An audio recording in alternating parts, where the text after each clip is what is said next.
பத்திரிகை மற்றும் ஊடக கேமரா பத்திரிகையாளர் சங்கம் நண்பர்கள் அனைவருக்கும் என்னுடைய அன்பான வணக்கத்தை தெரிவித்துக்கிறேன்.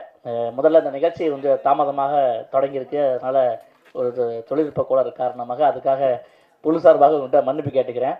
இப்போ ஒருத்தர் வரலன்னு சொன்னால் அவருக்காக இவர் வாங்கிக்குவார் அப்படின்ற மாதிரி தான் இப்போ நடந்தது. இந்த படத்தில் நான் கதாநாயகன் கிடையாது, நானும் ஒரு கேரக்டர் பண்ணியிருக்கேன். மெயினாக ஒரு எல்லாருமே அவங்க பங்கு சிறப்பாக பண்ணியிருக்காங்க. அந்த மாதிரி நண்பன் கரு துரைராஜ் அவர்கள் வந்து என்னுடைய ரூம்மேட்டு.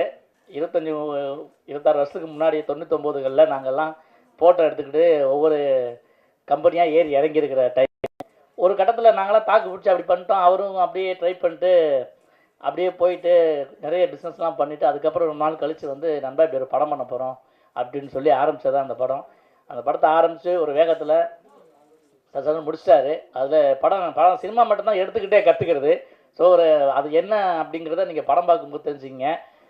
வெளியே ஒருத்தர் டைட்டில் படிக்கும்போது வணக்கம் பனையூர் அப்படின்றாரு. யோ அரசியல் பண்ணாதையா, அது பனையூரில் இல்லைங்க, சுழிச்சிருக்குதுங்க அப்படின்னாரு. யாராக இருந்தாலும் சரி, வருவீங்களா வரமாட்டிங்களா, இங்கே சேர்ந்துருங்களா சேர்க்க மாட்டிங்களா சேர மாட்டிங்களான்னு கேட்டிருக்காங்க. உங்களுக்கு 2 ஆப்ஷன் தான் இருக்குது, அதனால் வந்துடுங்க. 2 ஆப்ஷன் தான் இருக்குதுன்னு கேட்டுக்கிறேன். அரசியல் பேசலைங்க, தயவுசெய்து அரசியலாக வந்து பதிவு பண்ணுறாதீங்க. அப்புறம் வந்து இந்த மேடையில் வீட்டில் அனைத்து ஜாம்பவான்களுக்கும் அன்பான வணக்கத்தை தெரிவிச்சுக்கிறேன். எங்கள் அண்ணன் வந்து அன்பு ஸ்ரீகர் அண்ணன், அதாவது சிறு முதலீடு தயாரிப்பாளர்களுக்கு வந்து கலங்கரை விளக்கமாக இன்றைக்கும் ஜொலிச்சிட்டு இருக்காரு. அவருக்காக தொடர்ந்து குரல் கொடுத்துட்ருக்காரு. அவர் பெரிய ஒரு புரட்சி தான் சொல்லலாம். இன்னும் நிறைய பேருக்கு வந்து அவருக்கு வேலை வாய்ப்புகள் அது இதுன்னு சொல்லி நிறைய விஷயங்கள் பண்ணிகிட்ருக்காரு. அவருக்கு என்னுடைய சார்பாக நன்றி தெரிவிச்சுக்கிறேன். அப்புறம் வந்து எங்கள் அண்ணன் ஆனந்த் பாபு அண்ணன், அவரோட சேர்ந்து 2 படம் பண்ணியிருக்கேன்.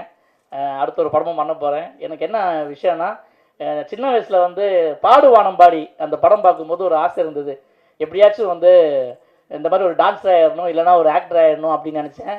எனக்கு ஒரு கொடுப்பினை இருந்தது. வசூல்ராஜா MBBSல நாகேஷ் சார் கூட படம் ஃபுல்லாக சேர்ந்து நடித்த ஒரு வாய்ப்பு. அதுக்கப்புறம்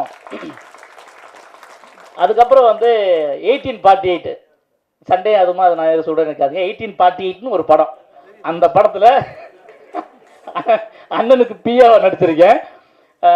ஒரு கனவு வந்து எப்படி நனவாகும் அப்படின்னு சொன்னால், அது எந்த அளவுக்கு உங்கள் லட்சியத்தை நீங்கள் எடுத்துகிட்டு போகிறீங்க அப்படின்னு சொல்லி. எங்கள் அப்பாவும் நானும், எங்கள் அப்பா கம்யூனிஸ்ட்டு, சின்ன வயசில் வந்து தெருமுனை நாடகம் நடிப்போம். அப்படி நடிக்கும்போது எங்கள் அப்பா நாகேஷ் மாதிரி போடுவார், நான் வந்து ஆனந்த் பாபு சார் மாதிரி வாழும் வரை போராடு இந்த மாதிரி நிறைய தெருகளில் ஆடி இருக்கோம்.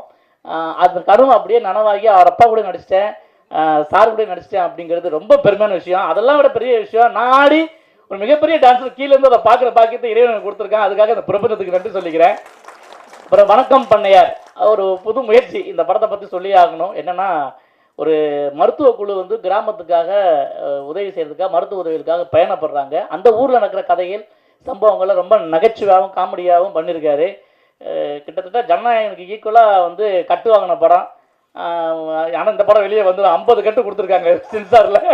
அதே சொன்னார், பரவாயில்ல அந்த ஈக்குவலுக்கு நம்ம படம் பண்ணியிருக்கோம்னு பெருமையெல்லாம் பேசிக்கிட்டாரு ஒரு ரொம்ப. அதனால் இந்த படத்தில் நிறைய நகைச்சுவை இருக்குது, நீங்கள் பார்த்து ரசிக்கலாம்.